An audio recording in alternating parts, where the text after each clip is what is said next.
여러분은 지금 자식에게 효도를 받고 계십니까? 아니면 은밀하게 착취를 당하고 계십니까? 매달 자식에게 100만 원씩 수고비를 받으면서 손주를 봐주고 계신가요?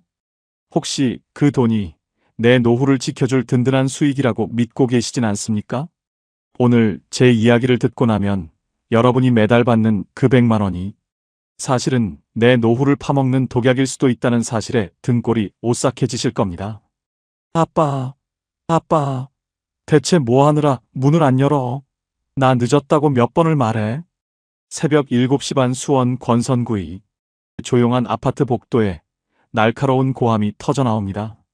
잠결에 놀라 현관문을 열기도 전에 비밀번호 누르는 소리가 신경질적으로 삐삐삐 울려대더군요. 문을 열자마자 3살 배기 손주 시우를 제 품에 툭 던지듯 안겨주며 딸애는 구두도 벗지 않은 채 거실로 들이닥쳤습니다. 아니 아빠, 시후 어제 입혔던 내복 그대로잖아. 이거 오늘 어린이집 견학 가는 날이라고 내가 어제 신신당부했지? 아직 준비도 안 해놓고 뭐 한 거야 대체? 잠도 덜 깬 아이는 제 품에서 자지러지게 울어대고 딸애는 제 얼굴은 쳐다보지도 않은 채 명품 가방을 고쳐매며 시계를 확인합니다. 영통에서 강남까지 출근하려면 마음이 급한 건 알겠지만 30 넘은 딸 자식 입에서 나오는 서슬퍼런 꾸지람에 제 가슴은 벌써부터 돌덩이가 얹힌 듯 답답해집니다. 아니, 시후가 밤새 열이 좀 나서 해열제 먹이고 이제 막 씻기려고 했지. 제 말이 끝나기도 전에 딸애는 차갑게 쏘아붙입니다. 아유 정말 이래서 내가 엄마한테 맡기자고 한 거야. 아빠는 맨날 느릿느릿 상황 판단이 안 돼. 시후 어린이집 늦으면 선생님 눈치 보여서 내가 직장 생활을 어떻게 해? 나 오늘 회사에서 진짜 중요한 미팅 있단 말이야. 현관문을 부서져라 쾅 닫고 나가는 딸의 뒷모습에서 은은하고 비싼 향수 냄새가 코끝을 스칩니다. 반면 제 몸에선 갓 구운 생선 냄새와 눅눅한 파스 냄새뿐이었죠. 거실 한복판에서 손주를 안고 멍하니 서 있는데 문득 이런 생각이 들더군요. 나는 평생을 바쳐 자식들을 키웠는데 왜 67 이 나이에 내 딸의 눈치를 보며 죄인처럼 서 있는 걸까? 여러분, 제 이름은 박정열입니다. 수원공단에 있는 자동차 2차 하청업체에서 기름 냄새 맡으며 30년을 버텼습니다. 가족들 먹여 살리느라 손마디가 다 굵어지도록 일했죠. 정년퇴직을 할 때만 해도 제 앞날은 탄탄대로인 줄만 알았습니다. 매달 꼬박꼬박 들어오는 국민연금 105만 원. 여기에 딸애가 손주 봐준다고 매달 보내주는 수고비 100만 원. 합치면 한 달에 200만 원이 넘는 현금이 생기니 노인네 둘이 살기에 이만하면 대한민국 상위 10% 노후라고 자부했습니다. 그런데 말입니다. 그렇게 평온할 줄 알았던 저희 부부의 노후가 불과 2년 만에 처참하게 무너져 내렸습니다. 통장 잔고는 바닥을 드러냈고 평생 살림만 하던 66아내는 다시 식당 일을 알아보러 나갔습니다. 저 역시 다시 경비복을 입고 차가운 밤 공기를 견뎌야 하는 처지가 됐죠. 한 달에 200만 원 넘게 따박따박 들어오는데 도대체 왜 저희 부부는 파산 직전까지 몰리게 된 걸까요?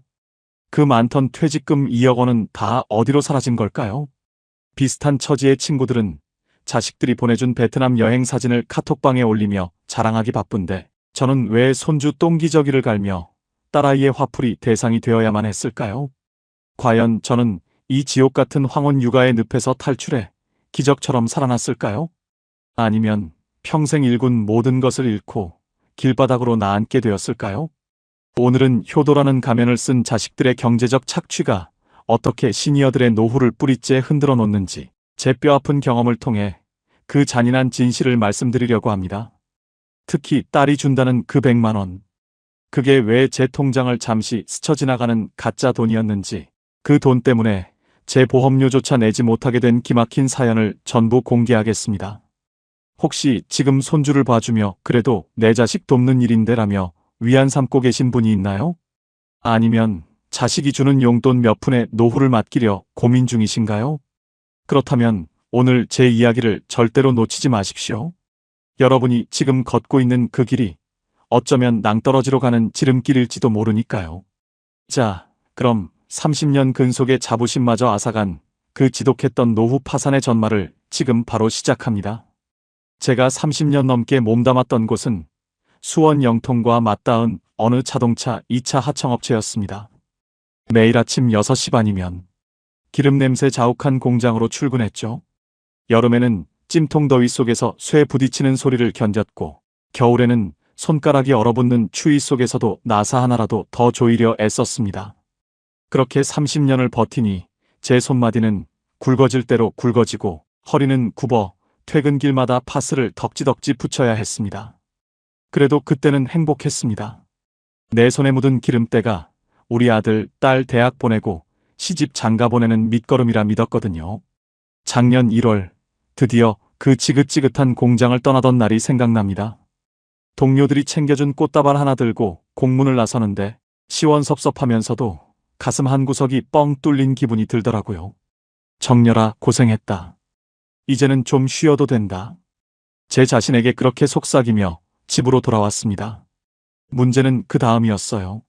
집에 돌아와 통장을 정리해보니 현실은 생각보다 훨씬 차가웠습니다.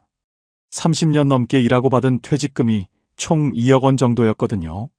누구에겐 큰 돈이고 누구에겐 적은 돈이겠지만 저희 부부에게는 목숨줄이나 다름없는 돈이었습니다. 하지만 그 돈은 온전히 제 것이 아니었습니다. 재작년 아들 녀석 장가 보낼 때 수원 권선구에 작은 아파트 전세라도 얻어줘야 한다기에 눈 딱 감고 1억 5천만 원을 떼어줬거든요. 아빠, 나중에 내가 꼭 갚을게. 아들의 그 말 한마디만 믿고 제 노후 자금의 70%를 내어준 셈입니다. 그러고 나니 제 손에 남은 퇴직금은 딱 5천만 원 뿐이었습니다. 30년 기름 냄새의 대가가 고작 이것뿐인가 싶어 허무함이 밀려오더라고요. 여기에 매달 나오는 국민연금 105만 원이 제 수입의 전부였습니다. 나중에 알았는데요. 이 105만 원이라는 숫자가 시니어들에게는 정말 무서운 숫자더라고요. 평생 살림만 해온 아내 주선 씨는 본인 명의의 연금이 하나도 없습니다. 결국 105만 원으로 노인네 둘이 한 달을 살아야 한다는 계산이 나오더군요. 아파트 관리비 내고 각종 보험료 내고 통신비의 약값까지 빼고 나면 하루에 10,000원 한 장 마음 편히 쓰기 힘든 처지였습니다.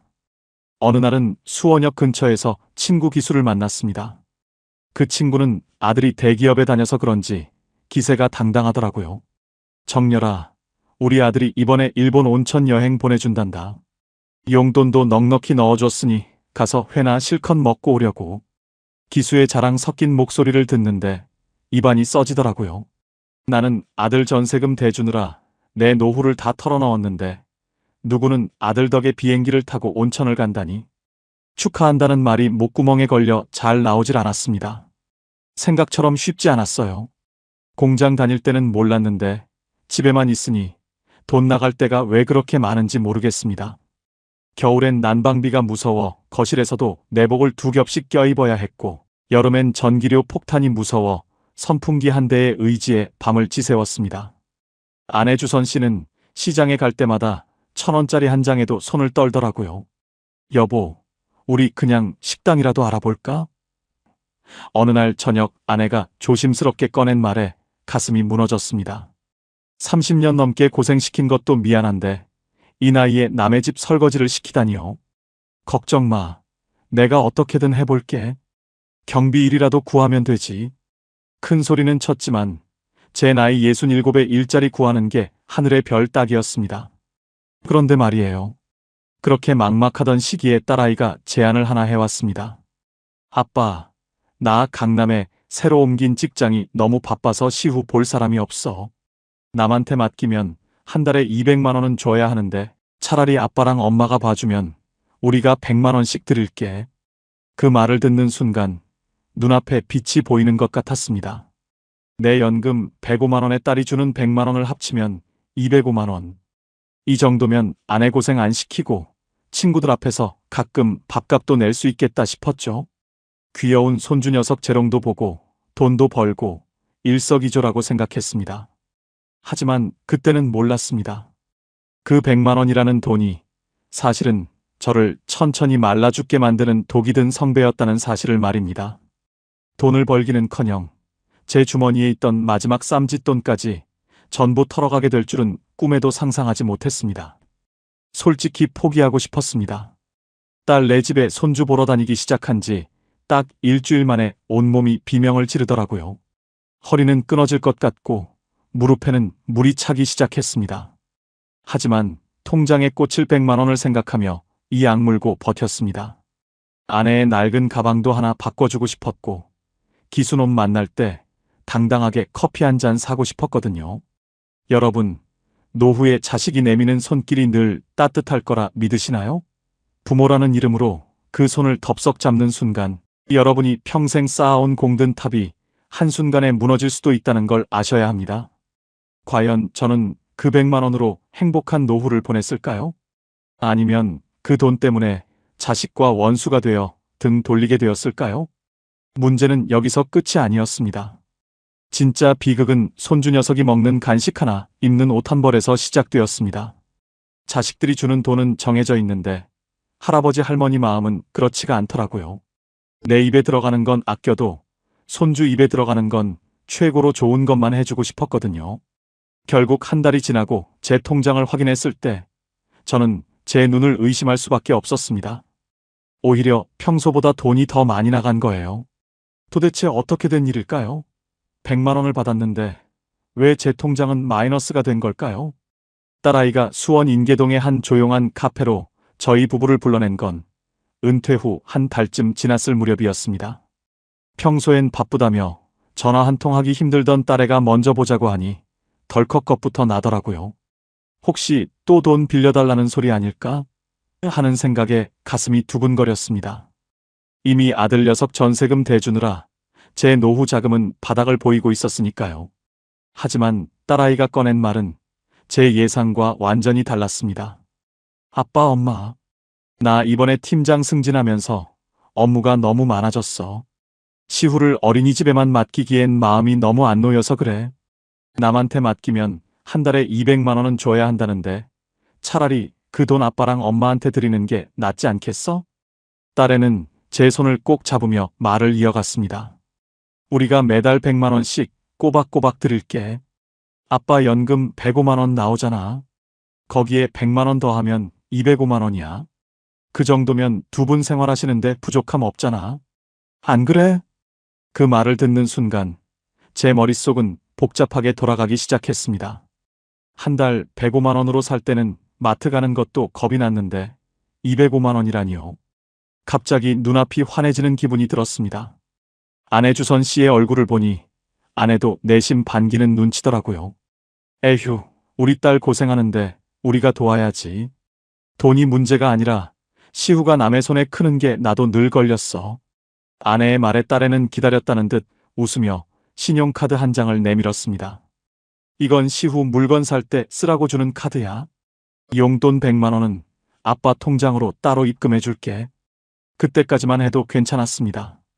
집으로 돌아오는 길 아내와 저는 오랜만에 가벼운 발걸음으로 시장에 들렀습니다. 여보, 우리 이제 한 달에 200만 원 넘게 생기는데 그동안 못 넣었던 적금 하나 들어볼까? 그래요. 시후 봐주면서 우리 건강도 챙겨야 하니까 좋은 영양제도 좀 사 먹고 합시다. 우리는 마치 복권이라도 당첨된 사람처럼 들떠 있었습니다. 딸이 보내줄 100만 원이면 1년이면 1200만 원이잖아요. 3년만 고생하면 아들한테 주고 남은 퇴직금 5천만 원에 어느 정도 돈을 더 보태서 안정적인 노후를 보낼 수 있을 것 같았습니다. 하지만 본격적으로 시후를 돌보기 시작하면서 제 기대는 조금씩 빗나가기 시작했습니다. 생각처럼 쉽지 않았어요. 딸애가 준 카드가 있었지만 할아버지 마음이라는 게 그게 아니더라고요. 시후를 데리고 권선구에 있는 대형마트에 장을 보러 가면 딸이 준 카드보다는 제 주머니에 있는 쌈짓돈을 먼저 꺼내게 됐습니다. 아이고, 우리 강아지 이거 좋아하는데. 이건 딸의 카드 말고 할아버지가 사주는 선물이다. 시후가 좋아하는 딸기 하나를 사도 요즘엔 유기농이니 뭐니에서 한 팩에 1만 5천 원씩 하더라고요. 딸이 준 카드로 긁으면 딸의 눈치가 보일까봐 결국 제 연금 통장에서 돈을 빼서 계산하는 날이 늘어났습니다. 알고 보니 그게 아니었어요. 딸애가 준 100만 원은 순수한 제 용돈이 아니었습니다. 어느 날 딸애가 넌지시 말하더군요. 아빠, 시후 이번에 창의력 전집 세트 하나 사줘야 하는데 그거 아빠가 저번에 준 용돈에서 좀 보태주면 안 돼? 우리 이번 달 대출 이자가 너무 많이 나와서 그래. 차마 거절할 수가 없었습니다. 딸애가 직장 생활하며 고생하는 걸 뻔히 아는데 그깟 돈 몇 푼 때문에 얼굴 붉히기 싫었거든요. 결국 그 달에 받은 100만 원 중 60만 원이 손주 전집값으로 나갔습니다. 문제는 여기서 끝이 아니었습니다. 시후를 어린이집에 보내고 데려오는 길에 동네 엄마들이랑 어울리다 보니 돈 나갈 구멍이 한두 군데가 아니더라고요. 시후 할아버지, 시후 이번에 저기 영어 유치원 준비하는 학원 보낸다면서요? 거기 교재비만 40만 원이래요. 그 말을 듣고 집에 오면 마음이 조급해졌습니다. 내 손주만 뒤처지게 할 수 없다는 생각에 아내와 저는 딸의 몰래 비상금을 털어 시후 학원비를 보태기 시작했습니다. 딸애가 주는 100만 원은 이미 시후의 유기농 간식비, 계절마다 바뀌는 백화점, 아동복, 그리고 문화센터 등록비로 흔적도 없이 사라지고 있었습니다. 실제로 제 손에 쥐어지는 돈은 0원, 아니 오히려 마이너스였습니다. 제 연금 105만 원 중 상당 부분이 손주 뒷바라지에 들어가고 있었으니까요. 그런데도 딸애는 제가 매달 100만 원씩 벌고 있다고 생각하니 명절이나 생일 때 주던 용돈마저 슬그머니 끊어버리더라고요. 아빠는 우리한테 100만 원씩 받으니까 여유 있잖아.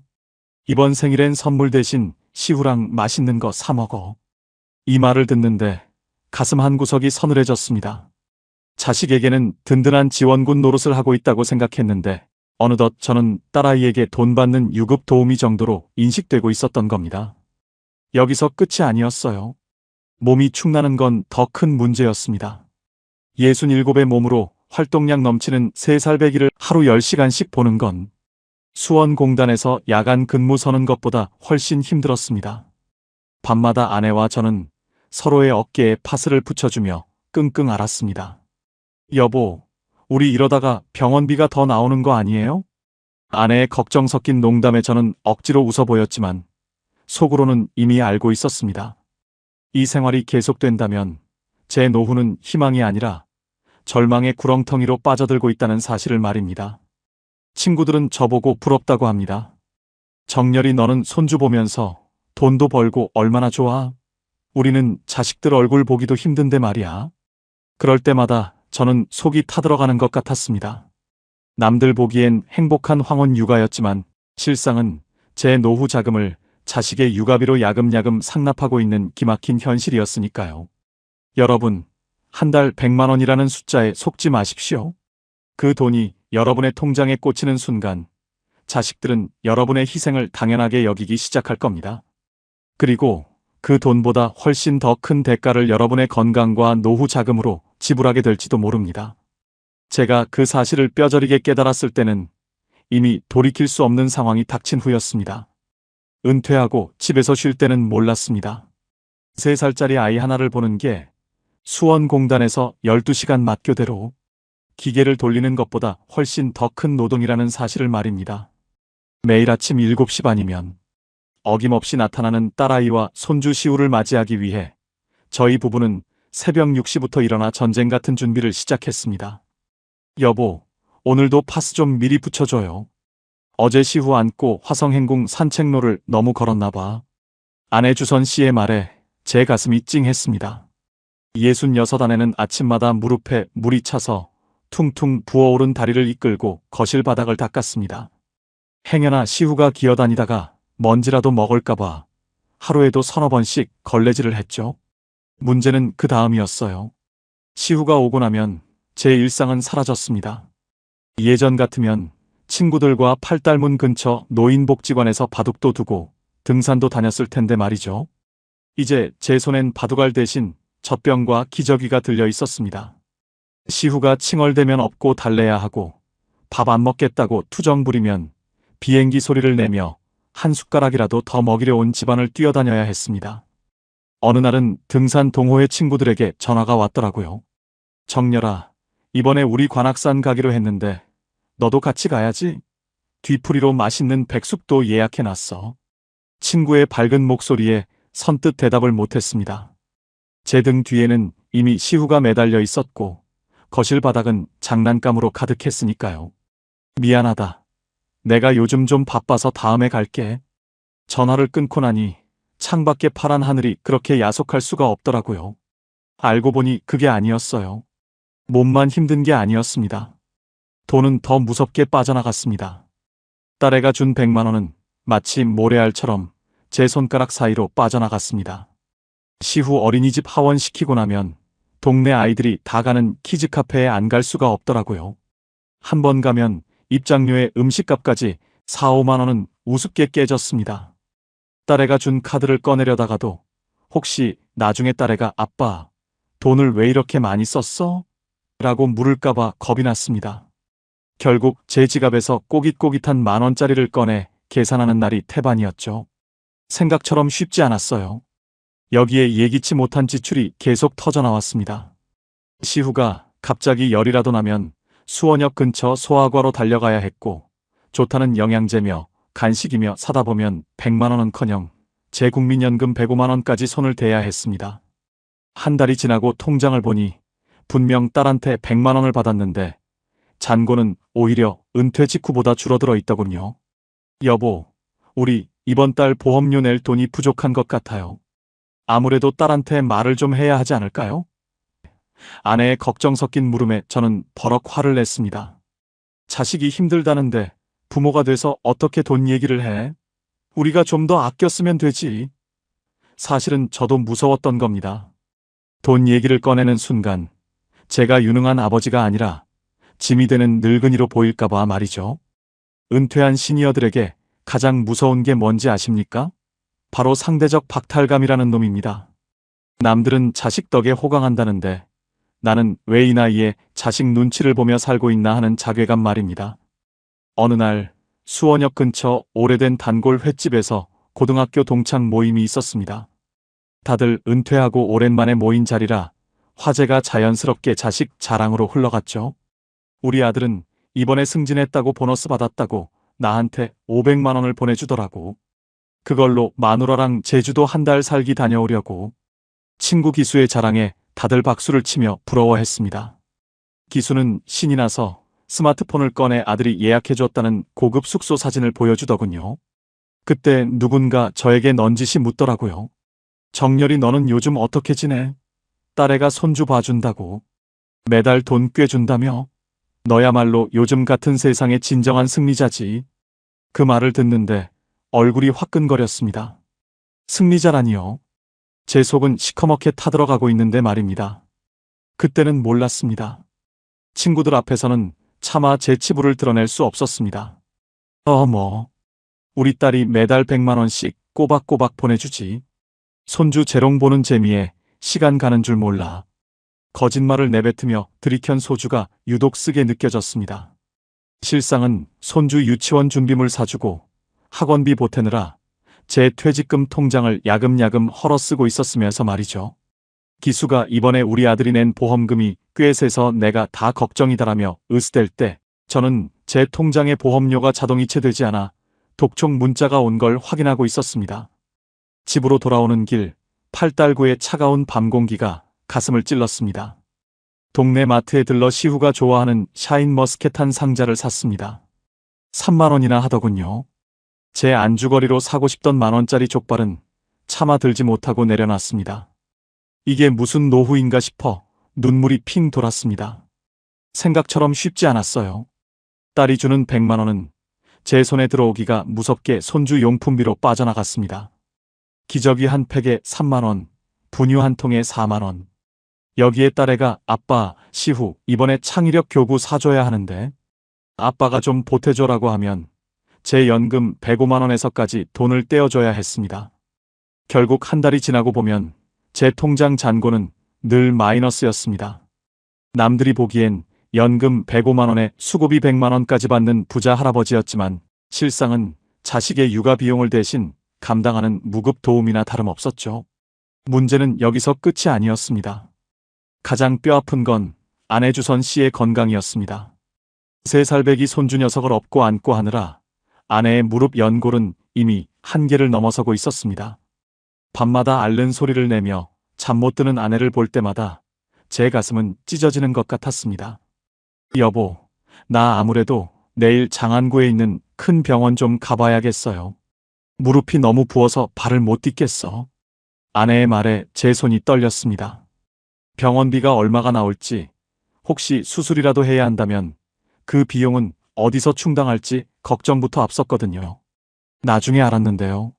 시니어들에게 용돈 100만 원은 자식이 부모에게 주는 선물이 아니라 부모의 남은 생명력과 노후 자금을 저렴하게 사는 계약금이었다는 사실을 말입니다. 딸에는 제가 100만 원을 받으니 당연히 제 보험료도 제가 내고 가끔은 손주 맛있는 것도 사줘야 한다고 생각하고 있었습니다. 아빠, 나 요즘 집 대출 금리가 올라서 너무 힘들어. 아빠는 연금도 나오고 우리한테 돈도 받으니까 이번 명절은 그냥 조용히 지나가자. 딸아이의 그 말 한마디에 제 노후의 희망이 무너져 내렸습니다. 우리는 자식을 위해 평생을 바쳤는데 자식은 부모의 여유를 당연한 권리로 여기고 있었습니다. 자식이 주는 돈은 결국 제 주머니에서 나가는 돈보다 적었고 제 몸은 공장에서 일할 때보다 더 빠르게 망가지고 있었습니다. 여기서 끝이 아니었어요. 어느 날 아내가 병원에서 돌아와 하얗게 질린 얼굴로 제게 말했습니다. 여보, 의사 선생님이 당장 수술 안 하면 평생 못 걸을 수도 있대요. 수술비랑 입원비 다 합치면 500만 원은 든다는데. 우리 어떡하죠? 그때 제 통장 잔고는 50만 원도 남지 않은 상태였습니다. 딸에게 받은 돈은 이미 손주의 옷과 장난감이 되어 거실 구석에 굴러다니고 있었죠. 딸에게 전화를 걸어 어렵게 말을 꺼냈습니다. 딸아, 엄마 무릎이 안 좋아서 수술을 해야 한다는데. 하지만 돌아온 대답은 제 가슴에 비수를 꽂았습니다. 아빠, 내가 매달 100만 원씩 줬잖아. 그 돈 다 어디 쓰고 이제 와서 돈 달래? 나 시후 유치원비 내기도 벅찬 거 몰라? 순간 머리를 망치로 얻어맞은 기분이었습니다. 내가 자식에게 준 건 30년의 세월과 모든 재산이었는데 자식이 내게 준 건 고작 통장을 스쳐 지나간 100만 원 뿐이었습니다. 그때는 정말 몰랐습니다. 그 100만 원이라는 달콤한 함정이 우리 부부를 어떻게 서로를 탓하며 싸우게 만들고 평온했던 가정을 풍비박산 내게 될지 말입니다. 친구들은 여전히 카톡방에 해외여행 사진을 올리며 즐거워하는데 저는 병원 로비 의자에 앉아 한참을 울었습니다. 이게 제가 꿈꾸던 노후였을까요? 아니면 제가 자식 농사를 잘못 지은 탓일까요? 여러분, 자식이 내미는 100만 원은 여러분의 노후를 책임져 주지 않습니다. 그건 여러분의 남은 힘을 다 빼앗아갈 때까지 여러분을 붙잡아두는 쇠사슬일지도 모릅니다. 과연 우리 부부는 아내의 수술비를 마련할 수 있었을까요? 그리고 이 지옥 같은 현실에서 도망칠 수 있었을까요? 아내의 무릎 수술비 문제로 딸애와 한바탕 눈물을 쏟고 난 뒤 거짓말처럼 평화가 찾아왔습니다. 며칠 뒤 딸애가 퇴근길에 두툼한 봉투 하나를 제 손에 쥐어주더라고요. 아빠, 내가 그때는 말이 너무 심했어. 회사 일이 너무 힘들어서 나도 제정신이 아니었나 봐. 이거 엄마 수술비에 보태. 내가 적금 하나 깼어. 봉투 안에는 500만 원이 들어 있었습니다. 그 돈을 보는 순간 그동안 서운했던 마음이 눈 녹듯 사라지더군요. 그래, 내 자식이 그럴 리가 없지. 지가 얼마나 힘들었으면 그랬겠어. 아내와 저는 서로의 손을 꼭 잡고 한참을 울었습니다. 역시 힘들 때 내 편은 자식밖에 없다는 생각에 안도감이 밀려왔습니다. 아내의 수술은 수원 장안구의 병원에서 무사히 끝났습니다. 다행히 수술이 잘 돼서 아내는 예전처럼 시후를 업지는 못해도 천천히 걸어 다닐 수 있게 됐죠. 딸애도 미안했는지 그 뒤로는 아침마다 아빠, 오늘은 내가 시후 어린이집 바로 보낼게. 조금 더 주무셔라며 상냥하게 굴더군요. 그때까지만 해도 괜찮았습니다. 집안 분위기가 좋아지니 제 마음에도 여유가 생겼습니다. 오랜만에 광교 호수공원 근처 카페에서 아내와 커피 한 잔을 마시는 사치도 부려봤습니다. 여보, 우리 이제 욕심 부리지 말고 시후 보면서 이렇게 조용히 삽시다. 딸애가 매달 100만 원씩 보내주고 우리 연금 105만 원 나오니까 이 정도면 우리 나이에 큰 고생 안 하고 사는 거지.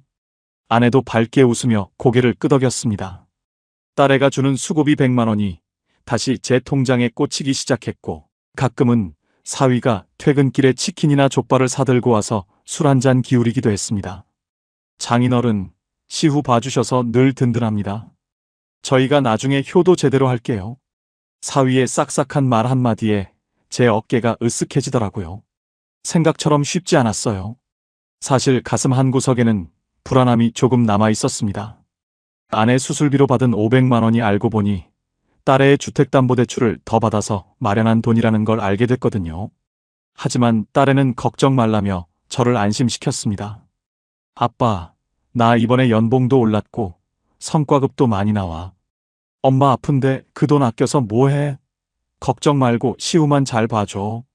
그 말을 들으니 미안한 마음이 커져서 저는 딸애가 주던 수고비 100만 원 중 30만 원을 다시 떼어 시후 이름으로 청약저축을 넣어주기 시작했습니다. 시후 대학 갈 때 보태 써라. 제 마음을 담은 그 통장을 딸애에게 보여주니 딸애가 눈시울을 붉히며 고마워하더군요. 이게 바로 가족의 정이고 행복이구나 싶었습니다. 나중에 알았는데요. 그 평온함은 거대한 폭풍이 몰아치기 전에 고요함일 뿐이었습니다. 저는 제가 받는 100만 원과 연금 105만 원이 온전히 우리 부부의 생활비가 될 줄 알았습니다. 하지만 아내의 수술 이후로 나가는 실비보험료와 각종 약가, 그리고 부쩍 자란 손주 녀석의 학원비를 저희가 조금씩 보태다 보니 실제 통장에 남는 돈은 여전히 100만 원이 채 되지 않았습니다. 그래도 그때는 행복했습니다.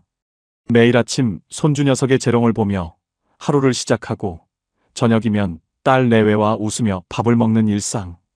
남들은 노인네 둘이 적막하게 산다는데 북적거리는 우리 집이 사람 사는 냄새가 난다고 생각했죠. 수원역 근처에서 친구 기수를 다시 만났을 때도 이번엔 기죽지 않았습니다. 기수야, 우리 딸이 이번에 아내 수술비 하라고 500만 원을 턱 내놓더라고. 역시 딸이 최고야. 너도 아들만 믿지 말고 딸 하나 있었어야 했는데 말이야. 친구 앞에서 모처럼 큰 소리를 치며 밥값 5만 원을 제가 냈습니다. 그 5만 원이 제 통장의 마지막 잔고였다는 걸 알면서도 자식 덕 보고 산다는 그 자부심 하나로 버텼습니다. 여기서 끝이 아니었어요. 어느 날 저녁 딸애가 평소보다 일찍 퇴근해서는 기분 좋은 소식을 전했습니다. 아빠, 우리 이번에 영통구에 새로 지은 큰 아파트로 이사 가기로 했어. 청약 당첨됐거든. 이제 시후도 큰 집에서 살 수 있어. 제 일처럼 기뻤습니다. 자식이 잘 되는 걸 보는 게 부모 마음 아니겠습니까? 이사 준비를 핑계로 딸애는 제 퇴직금 남은 5천만 원을 잠시 빌려달라고 하더군요. 아빠, 이사 잔금이 조금 모자라서 그래. 입주하고 나서 금방 갚아줄게. 아빠 돈이 어디 가겠어? 그동안 저에게 잘해줬던 딸의 모습, 아내 수술비를 선뜻 내주던 모습이 떠올라 저는 아무런 의심 없이 제 노후의 마지막 보루였던 5천만 원을 딸에게 보냈습니다. 여보, 우리 딸이 이제 큰 아파트 주인이 된다네. 우리가 조금만 더 고생하면 우리도 그 집에서 편하게 쉴 날이 오지 않겠어? 아내와 저는 장밋빛 미래를 꿈꾸며 잠자리에 들었습니다. 내 손에는 이제 100원 한 장 남지 않았지만 성공한 자식이라는 든든한 보험이 있다고 믿었거든요. 여러분, 시니어들에게 가장 위험한 순간이 언제인지 아십니까? 바로 이제 다 해결됐다라고 안심하는 바로 그 순간입니다. 자식의 달콤한 말과 잠시 동안의 평화가 여러분의 판단력을 흐리게 만들고 있지는 않나요? 저는 그 5천만 원을 딸에게 보내던 그날, 제 인생에서 가장 끔찍한 선택을 했다는 사실을 꿈에도 몰랐습니다. 모든 문제가 해결된 것 같았던 우리 집 거실 위로 상상도 못한 거대한 파도가 덮치기 직전이었습니다. 과연 우리 딸이 이사간 그 큰 아파트에 제 자리가 있었을까요? 딸에게 빌려준 제 마지막 퇴직금 5천만 원은 무사히 돌아왔을까요? 그런데 말입니다. 인생은 제 편이 아니었습니다. 그때 그 서류를 다시 확인했어야 했습니다. 자식의 눈물 뒤에 숨겨진 차가운 계산을 저는 왜 보지 못했을까요? 모든 것이 평온하게 흘러가던 어느 날 오후였습니다. 수원 영통구의 그 번듯한 새 아파트로 이사한 지 딱 보름째 되던 날이었죠. 딸애는 이삿짐 정리가 덜 끝났다며 저희를 집으로 부르지 않더라고요. 그래도 저는 서운하지 않았습니다. 내 마지막 퇴직금 5천만 원이 그 집의 주춧돌이 되었다는 사실만으로도 배가 불렀거든요. 문제는 여기서 끝이 아니었습니다. 어느 날 저녁 딸애가 평소와 달리 아주 차분한 목소리로 전화를 해왔습니다. 아빠, 나 할 말이 좀 있는데 이번 주말에 인계동 카페에서 좀 볼 수 있을까? 목소리가 너무 무거워서 제 가슴이 덜컥 내려앉더군요. 아내와 저는 혹시 딸애나 손주에게 무슨 큰 병이라도 생긴 건가 싶어 밤잠을 설쳐가며 주말을 기다렸습니다. 카페에서 마주한 딸아이의 얼굴은 예전과 달랐습니다. 웃음기는 싹 사라졌고 눈에는 알 수 없는 냉기마저 서려 있더군요. 아빠, 우리 이번에 이사하면서 주택담보대출을 너무 많이 받았어. 금리가 올라서 한 달에 나가는 이자만 200만 원이 넘어. 저는 딸애의 손을 꼭 잡으며 위로했습니다. 그래, 힘들겠지. 그래도 우리가 있지 않니? 우리가 시후 봐주면서 생활비 아끼면 어떻게든 버틸 수 있어. 그런데 말이에요. 딸애는 제 손을 슬그머니 뿌리치며 차갑게 말을 뱉었습니다. 아빠, 그래서 하는 말인데. 이제 매달 주던 100만 원 못 줄 것 같아. 오히려 아빠 연금 나오는 거에서 시후 학원비 좀 보태주면 안 될까? 순간 귀를 의심했습니다. 매달 주던 100만 원을 끊는 것도 모자라 제 유일한 목숨줄인 연금 105만 원에 손을 대겠다는 거였죠. 아니, 딸아. 그 105만 원은 우리 노인네 둘이 먹고 살기도 빡빡한 돈인데 생각처럼 쉽지 않았어요. 제가 어렵게 말을 꺼내자 딸애의 표정이 순식간에 일그러졌습니다. 아빠는 왜 그렇게 이기적이야? 우리가 망하게 생겼다는데 그 돈이 아까워? 엄마 무릎 수술비 500만 원도 내가 다 해줬잖아. 그때 내가 받은 대출 때문에 지금 우리가 죽을 맛이라고. 500만 원. 그 돈 때문에 제 5천만 원은 이미 딸의 머릿속에서 사라진 것 같았습니다. 딸아, 그럼 저번에 빌려간 5천만 원이라도 먼저 좀 돌려주면 안 되겠니? 그거라도 있으면 우리가 어떻게든 버텨볼 텐데. 알고 보니 그게 아니었어요. 제 말이 끝나기도 전에 사위가 옆에서 끼어들더군요. 아버님, 그 돈은 이미 아파트 잔금으로 다 들어갔는데 어떻게 돌려드립니까? 그리고 그건 저희가 나중에 모시는 조건으로 주신 거 아니었나요? 지금 와서 돌려달라고 하시면 저희 보고 길바닥에 나앉으라는 말씀이신지. 순간 머리가 띵하더군요. 모시는 조건이라니요. 저는 단 한 번도 그런 말을 한 적이 없습니다. 그저 잠시 빌려준다는 말만 믿고 제 전 재산을 내놓았던 겁니다. 그때는 몰랐습니다. 딸아이가 그 아파트로 이사하면서 시부모님을 모시기로 이미 합의를 끝냈다는 사실을요. 아빠, 이제 시우는 친할머니가 봐주시기로 했어. 어머니는 돈 안 받고 봐주신다는데 아빠한테 100만 원씩 주는 게 솔직히 낭비잖아. 가슴이 무너져 내리는 것 같았습니다.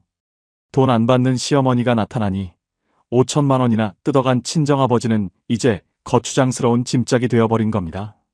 그럼 우리는 이제 어쩌라는 거냐? 여기서 끝이 아니었어요. 딸애는 가방에서 서류 한 뭉치를 꺼내놓더군요. 아빠, 이건 아빠 이름으로 된 실비보험이랑 간병보험 해지 서류야. 이거 해지하면 환급금 좀 나오지? 그거랑 아빠 기초연금 신청해서 시후 학원비로 좀 써. 자식이라는 이름으로 내민 건 칼날이었습니다. 내 노후의 마지막 안전장치인 보험까지 다 깨서 자식의 대출 이자를 갚으라는 거였죠. 아내 주선 씨는 옆에서 소리도 못 내고 꺼이꺼이 울기만 했습니다. 아빠 눈을 못 마주치겠더라고요. 거실에 굴러다니던 시후의 장난감들, 딸애가 비싸다고 사주지 말라던 유기농 간식들을 제 쌈짓돈 털어 사줬던 그 시간들이 주마등처럼 스쳐 지나갔습니다. 문제는 그 다음이었어요. 집으로 돌아오는 길, 아내의 무릎은 다시 붓기 시작했습니다. 하지만 이제는 병원에 갈 돈도 딸애에게 하소연할 염치도 없었습니다. 우리는 마치 껍데기만 남은 고목처럼 수원 시내 한복판에 덩그러니 남겨졌습니다. 평생을 바쳐 일한 대가가 고작 이것이었을까요?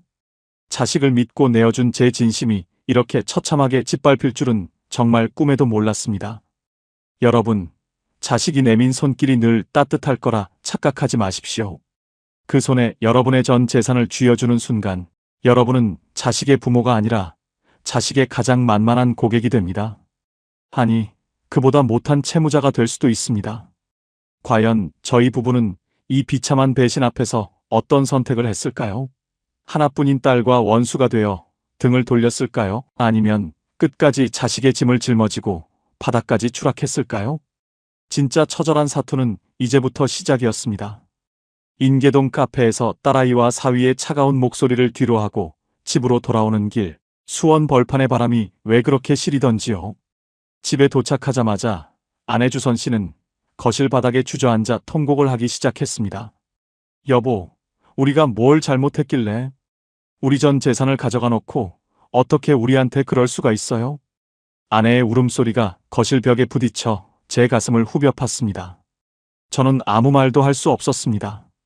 그저 멍하니 베란다 밖 권선구 아파트 단지들을 바라볼 뿐이었죠. 제 손엔 이제 100원 한 장 남지 않았고 제 이름으로 된 퇴직금 통장은 이미 해지된 지 오래였습니다. 그때는 몰랐습니다. 돈이 없다는 건 단순히 배가 고픈 문제가 아니더라고요. 자식에게 무시당하고 사회에서 쓸모없는 존재가 되었다는 비참함이 사람을 서서히 말려 죽이는 거였습니다. 다음 날 아침 습관처럼 시우를 보러 가기 위해 일어났다가 아차 싶었습니다. 이제 우리 시우는 친할머니가 봐주기로 했으니 우리는 더 이상 그 집에 갈 이유가 없어진 겁니다. 여기서 끝이 아니었어요.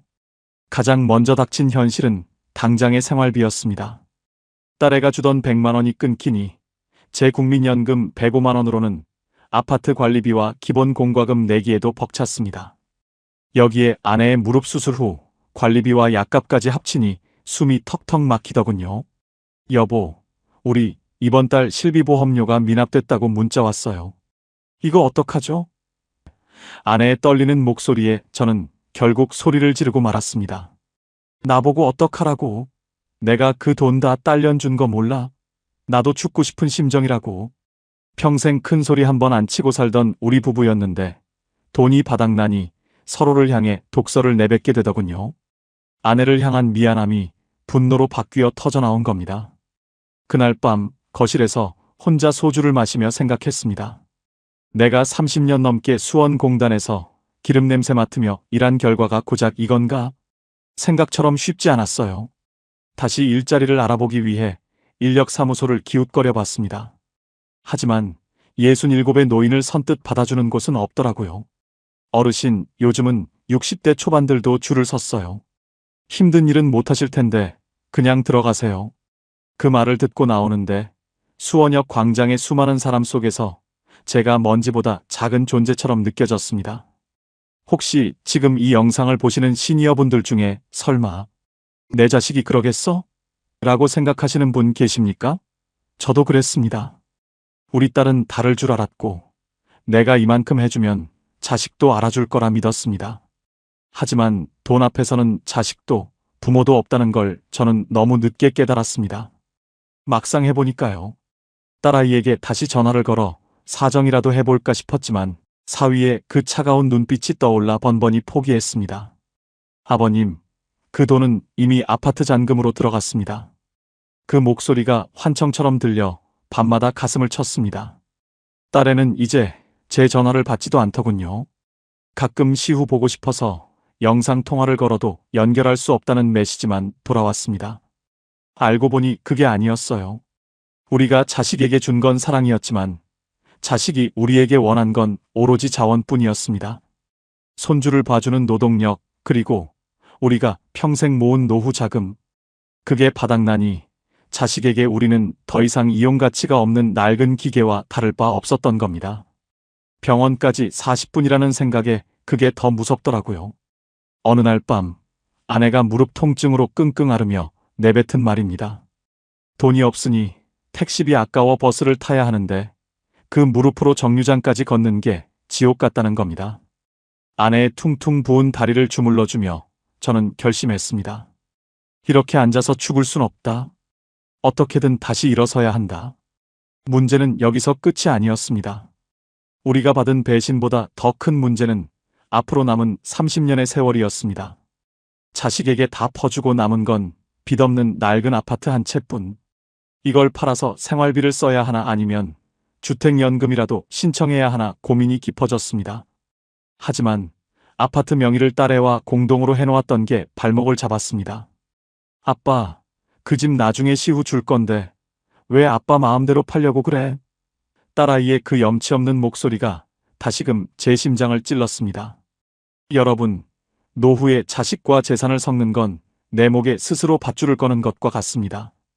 자식의 앞날을 위해 내 마지막 보루를 내어주는 순간, 여러분은 더 이상 부모로서의 권위를 지킬 수 없게 됩니다.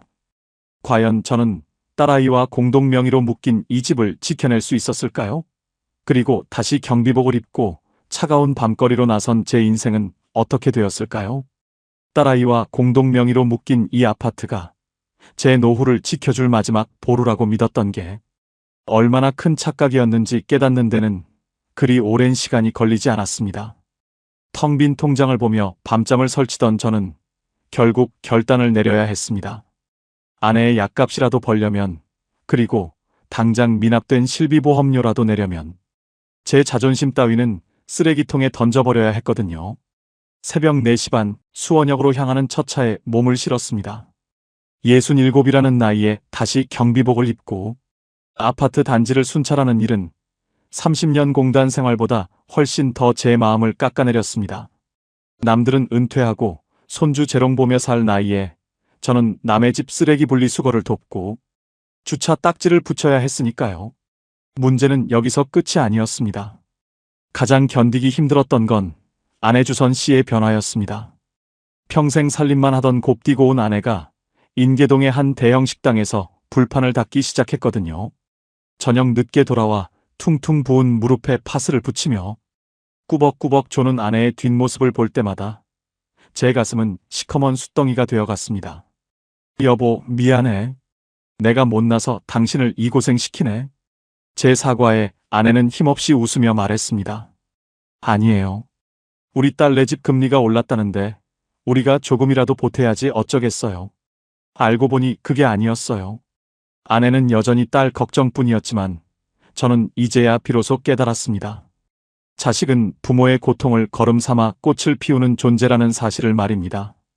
우리가 뼈 빠지게 벌어보내는 돈은 딸아이의 아파트 대출 이자를 갚는 데 쓰이고 있었고, 정작 우리 부부는 끼니마다 1,000원이라도 아끼려고 시장 마감 시간만 기다리는 처지가 되었습니다. 생각처럼 쉽지 않았어요. 어느 날은 순찰을 돌다가 익숙한 뒷모습을 발견했습니다. 바로 제 딸과 손주 시후였습니다. 영통구에 새로 이사간 아파트 단지에서 우연히 마주친 거죠. 반가운 마음에 시후야 하고 달려가려는데 딸아이의 표정을 보고 저는 그 자리에 얼어붙고 말았습니다. 딸애는 경비복을 입은 저를 보자마자 당황하며 시후의 눈을 가리더군요. 그리고는 제 곁을 마치 모르는 사람처럼 빠르게 지나쳐버렸습니다. 여기서 끝이 아니에요. 그날 저녁 딸에게서 문자가 한 통 왔습니다. 아빠, 시후 친구 엄마들 앞인데 경비복 입고 아는 척하면 어떡해? 내 체면 좀 생각해줘. 이 짧은 문자 한 통에 제가 평생 쌓아온 부성애라는 성벽이 처참하게 무너져 내렸습니다.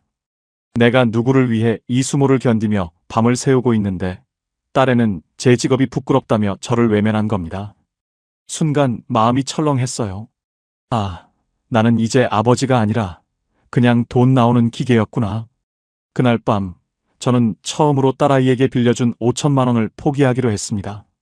그 돈을 돌려받으려 애쓰는 과정이 오히려 제 남은 생을 더 비참하게 만들고 있다는 걸 알았거든요.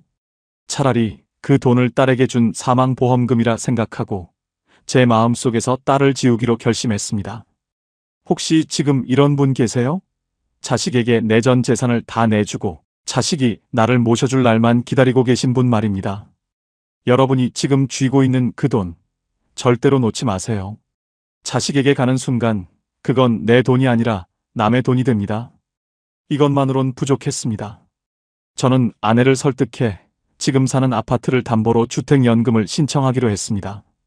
딸아이가 시후 줄 집인데 왜 마음대로 하냐며 길길이 날뛰었지만 이번만큼은 흔들리지 않았습니다. 이 집은 내 할아버지가 기름 냄새 맡으며 30년 동안 일해서 산 집이다. 너한테 줄 건 이미 다 줬으니 이제 내 노후는 내가 지키겠다. 제 단호한 태도에 딸에는 결국 전화를 끊어버리더군요. 아직 남은 게 있었어요. 딸과의 인연을 끊는 건 살점을 떼어내는 것보다 더 아픈 일이었습니다. 하지만 그렇게 하지 않으면 우리 부부는 수원 거리 한복판에서 굶어 죽을 판이었죠. 아내와 저는 매달 나오는 주택연금과 기초연금을 합쳐 겨우 숨통을 틔웠습니다. 비록 예전처럼 부유한 생활은 아니지만 이제는 자식 눈치 보지 않고 따뜻한 국밥 한 그릇 사 먹을 수 있는 자유를 얻었습니다. 솔직히 포기하고 싶었습니다. 가족이라는 이름으로 묶인 배신감이 밤마다 저를 괴롭혔지만 저는 다시 운동화 끈을 묶었습니다. 내가 살아야 내 아내를 지킬 수 있다는 생각 하나로 버텼습니다. 자식은 결국 타인이라는 뼈아픈 진실을 받아들이고 나니 오히려 세상이 조금은 더 선명하게 보이더군요. 여러분, 자식에게 모든 걸 거는 도박은 하지 마십시오. 그 도박의 끝은 언제나 부모의 참혹한 패배로 끝납니다. 지금 여러분의 주머니에 있는 그 10,000원 한 장이 자식의 100마디 말보다 훨씬 더 여러분을 따뜻하게 지켜줄 겁니다. 과연 저는 이 비참한 사투 끝에 어떤 결론을 내렸을까요? 그리고 다시는 저 같은 사람이 나오지 않기를 바라는 마음으로 전하는 시니어 노후 자금의 진짜 진실은 무엇일까요? 딸아이와 소리를 지르며 싸우고 연락을 끊은 지 벌써 반년이 지났습니다. 한때는 제 목숨보다 소중했던 딸이었고 제 전 재산을 다 줘도 아깝지 않던 자식이었는데 이제는 남보다 못한 사이가 되어버렸네요. 하지만 역설적이게도 자식이라는 무거운 짐을 내려놓고 나서야 저희 부부에게는 진짜 우리만의 노후가 시작되었습니다. 딸에게 빌려줬던 5천만 원은 결국 돌려받지 못했습니다. 사위는 여전히 아파트 잔금으로 묶여있다는 핑계만 대고 있고 딸에는 제 번호를 차단했는지 연락조차 닿지 않습니다. 처음에는 억울해서 밤마다 가슴을 치며 잠을 못 잤습니다. 수원 영통구 그 번듯한 아파트 바닥에 깔린 제 피 같은 돈이 생각나서 눈물이 멈추지 않더라고요. 문제는 그 다음이었어요. 당장 먹고 살 길이 막막했습니다. 아내 주선 씨와 저는 머리를 맞대고 현실을 직시하기로 했습니다. 여보, 우리 이제 딸 기대하지 맙시다. 우리한테 남은 건 이 낡은 아파트 한 채랑 매달 나오는 연금뿐이에요. 아내의 단호한 말에 저도 마음을 다잡았습니다. 우리는 결국 고민 끝에 주택연금을 신청했습니다. 처음에는 자식한테 집 한 채는 물려줘야지 하는 생각에 망설였습니다. 하지만 우리가 굶어 죽게 생겼는데 집이 다 무슨 소용인가 싶더라고요. 은행에 가서 상담을 받아보니 저희 집 시세로 매달 약 80만 원 정도를 받을 수 있었습니다. 여기에 제 국민연금 105만 원과 부부 합산, 기초연금까지 더하니 한 달에 약 230만 원 정도의 현금이 확보되었습니다. 나중에 알았는데요. 자식한테 100만 원 구걸하며 손주 보던 때보다 나라에서 주는 이 돈이 훨씬 더 따뜻하고 든든하더라고요. 누구 눈치 볼 필요도 없고 정해진 날짜에 꼬박꼬박 통장에 찍히는 숫자를 보니 그제야 비로소 숨통이 트였습니다. 물론 딸에게 준 5천만 원과 아내 수술비로 나간 돈을 생각하면 뼈 아프지만 지금이라도 정신을 차린 게 어디냐며 서로를 위로했습니다. 생각처럼 쉽지 않았어요. 가장 힘들었던 건 마음의 병이었습니다.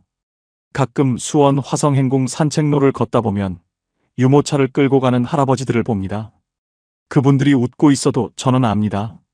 그 웃음 뒤에 가려진 고단함과 자식 눈치를요. 저도 모르게 발걸음이 빨라지더라고요. 그 시절에 제가 떠올라서 가슴이 시려왔습니다. 지금 저희 부부는 소박하지만 안정된 일상을 보내고 있습니다. 아내는 더 이상 인계동 식당에서 불판을 닦지 않습니다. 대신 구청에서 운영하는 노인 복지 프로그램에 나가 서예를 배웁니다. 저 역시 새벽 경비 일을 그만두고 낮 시간에 공원 관리 아르바이트를 하며 건강을 챙기고 있습니다. 큰 돈은 아니지만 우리 부부 입에 풀칠하고 가끔 외식할 정도는 됩니다. 여기서 끝이 아니에요. 얼마 전에는 아내와 함께 수원역 근처에 있는 보험 설계사를 만났습니다. 딸애가 깨라고 난리를 쳤던 우리 부부의 실비보험과 간병보험을 다시 정비했죠. 아저씨, 이제는 자식 믿지 말고 이 보험만 믿고 살려고요. 제 농담에 설계사분이 씁쓸하게 웃으시더군요. 내 몸 아플 때 자식한테 돈 달라고 구걸하는 게 얼마나 비참한지 이미 뼈저리게 겪어봤으니까요. 이제는 딸아이에게 전화가 와도 무섭지 않습니다. 아니, 사실은 전화가 오지 않기를 바라는 마음이 더 큽니다. 자식이란 존재가 때로는 부모의 영혼을 파먹는 괴물이 될 수도 있다는 걸 이제야 깨달았기 때문입니다. 우리는 비로소 자식의 부모가 아닌 박정열과 김주선이라는 이름의 독립된 노인으로 살아가고 있습니다. 여러분, 제 긴 이야기를 끝까지 들어주셔서 감사합니다. 제가 오늘 이 비참한 배신과 가난의 기록을 낱낱이 공개한 이유는 딱 하나입니다. 다시는 저 같은 어리석은 아버지가 나오지 않길 바라는 마음 때문입니다. 지금 손주를 보며 자식이 주는 100만 원에 안도하고 계신가요? 그렇다면 제 이 뼈아픈 조언 3가지만은 꼭 기억하십시오. 첫째, 자식에게 노후 자금을 미리 주지 마십시오. 나중에 갚을게 모시고 살게라는 자식의 말은 시장 바닥의 장사꾼 말보다 더 믿지 마셔야 합니다. 돈이 내 주머니에 있을 때는 내가 부모지만 그 돈이 자식 주머니로 들어가는 순간 여러분은 불편한 손님이 됩니다. 퇴직금 5천만 원, 아니 단돈 5만 원이라도 끝까지 쥐고 계십시오. 그 돈이 여러분의 마지막 자존심이자 방패입니다. 여기서 중요한 게 있어요. 둘째, 황혼 육아를 부업으로 생각하지 마십시오. 내 자식 돕는 일인데 돈까지 주니 좋다고 생각하시죠? 천만의 말씀입니다. 그건 부업이 아니라 여러분의 남은 생명을 갉아먹는 착취입니다. 자식에게 받는 100만 원보다 여러분의 무릎, 연골과 실비보험 혜택을 지키는 게 장기적으로는 수천만 원을 버는 길입니다. 몸이 망가지면 자식은 미안해하는 게 아니라 왜 그렇게 관리를 못했냐며 짜증부터 낼 겁니다. 알고 보니 그게 아니었어요. 셋째, 자식과 경제적으로 완전히 독립하십시오. 명의를 공동으로 하거나 자식의 대출에 보증을 서거나 부모의 이름으로 지원금을 받아 자식에게 주는 행위는 스스로 낭떠러지로 걸어가는 짓입니다. 국가에서 주는 국민연금, 기초연금, 주택연금을 자식의 아파트 이자나 손주 학원비로 보내지 마세요. 그 돈은 여러분이 마지막 날까지 따뜻한 방에서 국밥 한 그릇 사 먹으라고 나라에서 보장해준 목숨값입니다. 생각처럼 쉽지 않을 겁니다. 자식이 힘들다는데 외면하는 게 어디 쉽겠습니까? 하지만 여러분이 무너지면 자식도 결국 무너집니다. 여러분이 끝까지 자기 앞가림을 하고 있어야 자식도 나중에 부모, 병원비 걱정 없이 제 삶을 살 수 있는 겁니다. 냉정해지십시오. 그게 진정으로 자식을 위하는 길이고 여러분의 남은 생을 인간답게 마감하는 유일한 방법입니다. 노후 자금의 진실은 멀리 있지 않습니다. 내 손에 쥔 현금만이 진짜 내 편입니다. 자식은 결국 제 가정을 꾸려 떠나갈 타인일 뿐이라는 사실을 하루라도 빨리 인정하십시오. 그래야만 저처럼 모든 것을 잃고 나서야 피눈물을 흘리는 비극을 막을 수 있습니다. 여러분의 노후는 자식의 전유물이 아닙니다. 평생 고생한 여러분 자신에게 그 마지막 여유를 선물하십시오. 자식의 눈치 대신 석양 아래 빛나는 수원, 화성 성벽을 바라보며 편안하게 숨 쉴 수 있는 권리를 스스로 포기하지 마시길 바랍니다. 오늘 이야기는 여기까지입니다. 생활비 200만 원이라는 달콤한 숫자에 속아전 재산과 건강을 잃었던 저 박정열의 고백이 여러분께 작게나마 울림이 되었기를 바랍니다. 오늘 내용 중 꼭 기억해야 할 3가지를 요약해드립니다. 첫째, 자식에게 노후 자금을 미리 넘겨주는 것은 나의 생명줄을 넘겨주는 것과 같습니다. 절대 먼저 주지 마세요. 둘째, 황혼 육아로 받는 돈은 가짜 수익입니다. 나가는 비용과 내 건강을 생각하면 언제나 마이너스라는 걸 잊지 마세요. 셋째, 국가에서 제공하는 복지제도와 연금을 최대한 활용해 경제적 독립을 쟁취하십시오. 자식의 효도보다 제도의 보장이 더 확실합니다. 이 이야기가 도움이 되셨다면 주변에 비슷한 고민을 하는 친구분들께도 공유해 주세요. 여러분의 공유 한 번이 누군가의 노후를 살릴 수도 있습니다. 구독과 좋아요는 큰 힘이 됩니다. 다음에는 더 현실적이고 도움이 되는 시니어들의 사는 이야기로 찾아뵙겠습니다. 오늘도 고생 많으셨습니다. 편안한 밤 되세요.